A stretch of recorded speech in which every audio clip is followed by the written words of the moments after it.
Hello friends, உங்கள் எல்லோரையும் chef Sri கிச்சனுக்கு அன்போடு வரவேற்கிறேன். இன்றைக்கி என்ன சமையலில் காலையில் கேரட் இட்லி, பச்சை புளி சட்னி. இது அடுத்து வர வீடியோவில் அப்லோட் பண்ணுறேன். எப்படி இருக்குன்னு பாருங்கள்.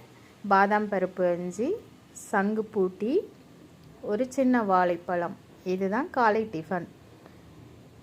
மதிய சாப்பாட்டுக்காக